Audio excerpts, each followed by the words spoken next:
Assalamualaikum warahmatullahi wabarakatuh. Perkenalkan, saya Faiza Zarkiadita dari Universitas Dian Nusantara Bekasi, Fakultas Ilmu Komunikasi jurusan Public Relation. Di sini saya akan membahas tentang biografi tokoh Islam Ja'far bin Abi Thalib. Di slide pertama ada kisah sahabat Nabi Muhammad SAW, yaitu Ja'far bin Abi Thalib. Beliau merupakan putra dari Abu Thalib, paman dari Nabi Muhammad SAW, dan kakak dari Khalifah keempat Ali bin Abi Thalib. Ja'far dibesarkan oleh pamannya Abbas bin Abdul Muthalib. Adanya kemiripan antara Ja'far dan Nabi Muhammad SAW, baik rupa maupun sifat yang dimiliki. Beliau gugur sebagai syuhada dalam pertempuran Mu'tah. Ja'far bin Abi Thalib dikenal sebagai orang yang sangat lemah lembut, penuh kasih sayang, sopan santun, rendah hati, dan sangat pemurah. Ia juga dikenal sebagai sosok yang pemberani dan tidak mengenal rasa takut. Beliau diberi gelar sebagai orang yang memiliki dua sayap di surga dan bapa bagi si miskin. Beliau masuk Islam berkat ajakan Abu Bakar As-Siddiq, tepatnya sebelum Rasulullah SAW masuk ke rumah Al-Arqam.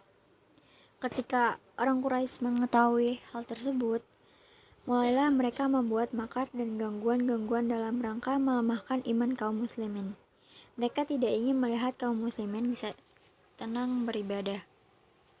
Saat selanjutnya ada hadis Tirmizi 398 tentang kemiripan antara Ja'far dan Nabi Muhammad SAW, yaitu rupamu menyerupai rupaku dan tingkah lakuku.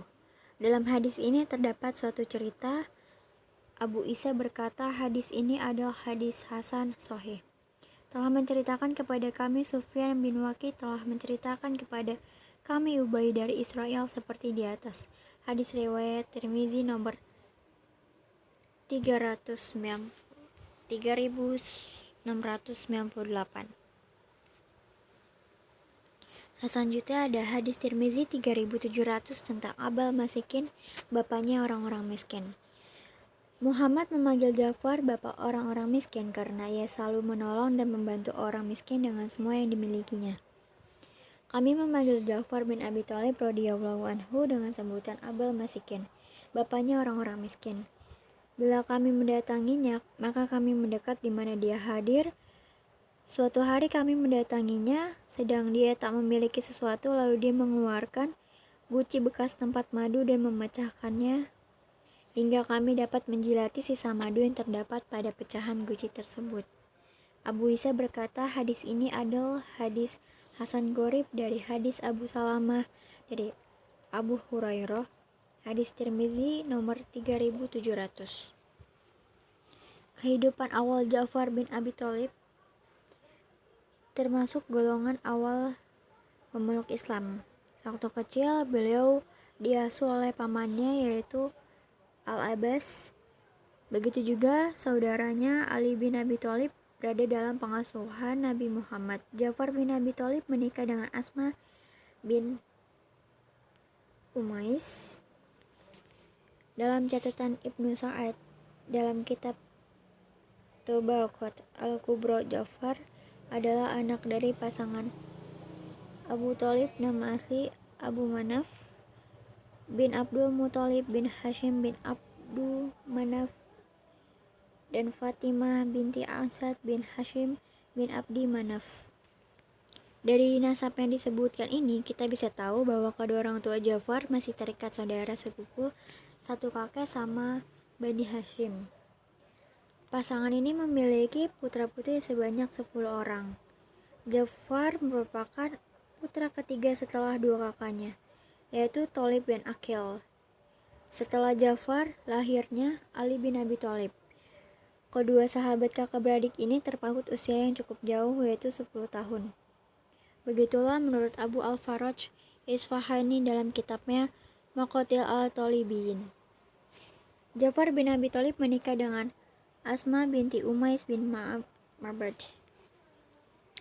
Menurut Ibnu Unabah dalam Umdat Al-Thalib, keduanya dikaruniai 8 orang anak, 4 diantaranya adalah Abdullah, Aun, Muhammad, dan Ahmad.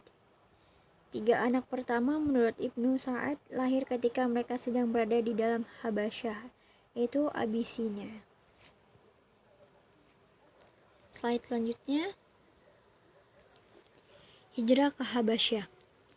Pada masa awal umat Islam terus-menerus dipojokkan dari berbagai aspek, mulai dari politik, sosial, dan ekonomi. Ja'far termasuk sahabat yang paling awal masuk Islam dan merasakan beratnya cobaan ketika telah masuk Islam, karena cobaan dirasakan semakin hari semakin berat.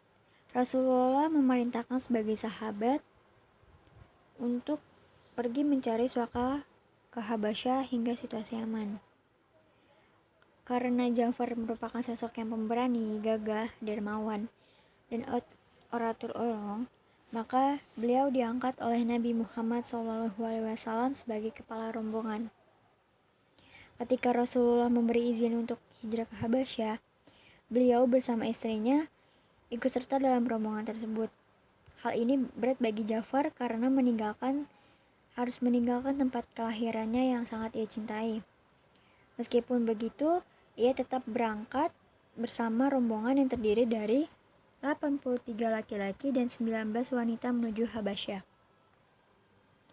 Penguasa Habasyah adalah Najasyi, seorang raja yang terkenal adil dan bijaksana serta suka melindungi orang-orang yang lemah. Sesampainya di Habasyah, mereka mendapatkan perlindungan dari Najasyi, sehingga bisa leluasa dan tenang dalam beribadah pada Allah Subhanahu wa Ta'ala. Namun, pada suatu ketika, ketenangan tersebut diusik oleh orang-orang Quraisy yang mengetahui bahwa rombongan tersebut dilindungi oleh Raja Najasyi. Maka mereka ingin menebus rombongan dengan membawa hadiah agar mereka dipulangkan ke Makkah. Namun Raja Najasyi menolak mentah-mentah hal tersebut. Slide selanjutnya ada peran dalam pertempuran Mu'tah. Selang beberapa lama, Ja'far bin Abi Thalib tinggal di Madinah. Pada awal tahun ke-8 Hijriah, Rasulullah berkehendak ingin mengirim pasukan untuk memerangi Romawi.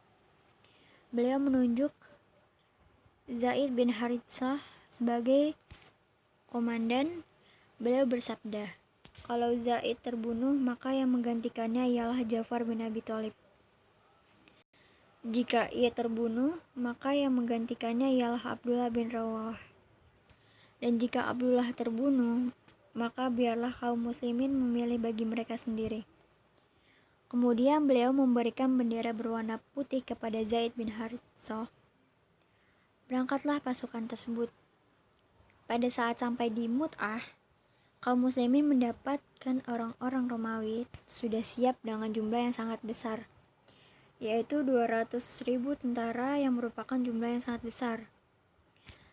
Jumlah segitu tidak pernah ditemui oleh kaum muslimin sebelumnya.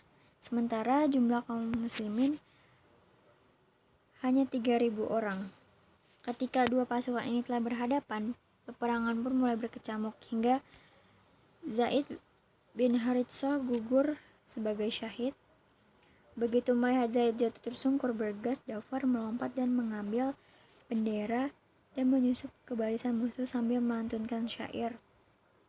Wahai, alangkah dekatnya surga yang sangat lezat dan dingin minumnya. Romawi yang telah dekat kehancurannya, wajib bagiku menghancurkannya apabila menemuinya. Mulailah ia berputar-putar memporak-porandakan barisan musuh sehingga terputus tangan kanannya. Segera ia ambil bendera itu dengan tangan kirinya, kemudian terputus pula tangan kirinya sehingga ia gugur sebagai syahid. Setelah itu bendera diambil oleh Abdullah bin Rawahah dan terus mempertahankannya dan akhirnya gugur sebagai syahid. Ketika sampai kabar pada Rasulullah tentang kematian 3 pahlawannya, Rasulullah sangat sedih.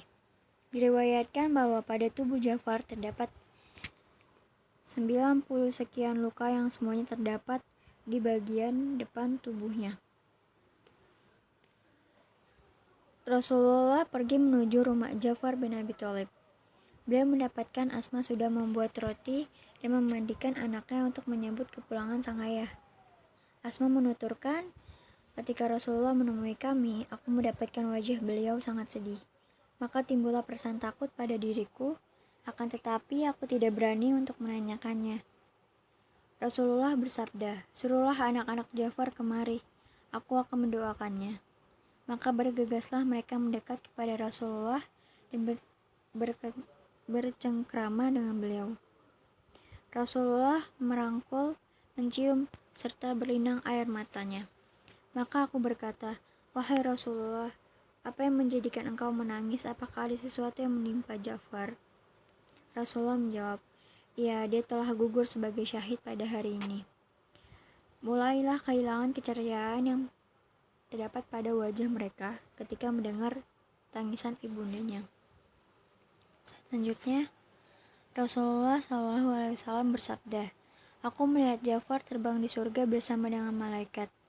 Perawi berkata, hadis ini adalah hadis gharib dari hadis Abu Hurairah. Kami tak mengetahuinya kecuali dari hadis Abdullah bin Ja'far.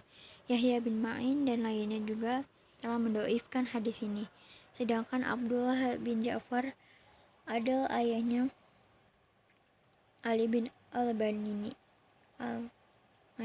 dan dalam bab ini ada juga riwayat dari Ibnu Abbas, hadis riwayat Tirmizi nomor 3696. Sekian dan terima kasih. Mohon maaf apabila ada kesalahan kata maupun kesalahan dari presentasi yang saya sampaikan. Kurang lebihnya mohon maaf. Wassalamualaikum warahmatullahi wabarakatuh.